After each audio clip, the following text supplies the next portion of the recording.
Share ko lang mga biyaheros. Meron lang akong konting i-share sa inyo. Ito naman tungkol sa mga na-experience ko kapag ako'y nasa biyahe. Alam ko lahat ng mga kabiyaheros ganito rin ang sasabihin nila sa'yo.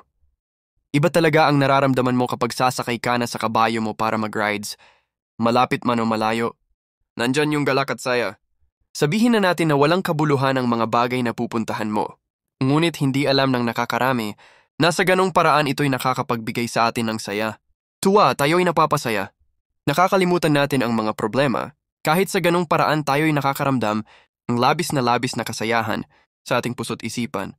Oo, masarap mag-rides. Masarap puntahan ang mga lugar na hindi mo pa napupuntahan. Kumuha ng mga bagong picture o litrato. Para meron lang may post o ma-share sa Instagram o hindi para maipagmayabang sa iba.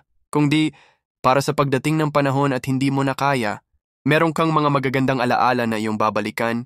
Dahil sa pagdating ng panahon, hindi mo na ibabalik pa ang mga magagandang nakaraan. Kaya ako sa'yo, enjoy mo na lang ang buhay kung ano meron ka. May kanya-kanya tayong hilig sa mundo. Hindi man sa rides o ano paman, gawin mo kung ano makakapagpasaya sa buhay mo. Basta ako simple lang. Isa lang ang gusto ko, ang mapuntahan ang mga magagandang lugar kasi tingin ko doon ako comfortable. Doon ako masaya, doon ako maligaya. Kung sakaling dumating man ang panahon na ako'y hindi na kaya, meron akong babalikan. Meron akong kwento sa aking nakaraan. Masarap mabuhay sa mundong ibabaw na pinagkaloob ng Diyos. Basta ito'y ating pag-iingatan at aalagaan.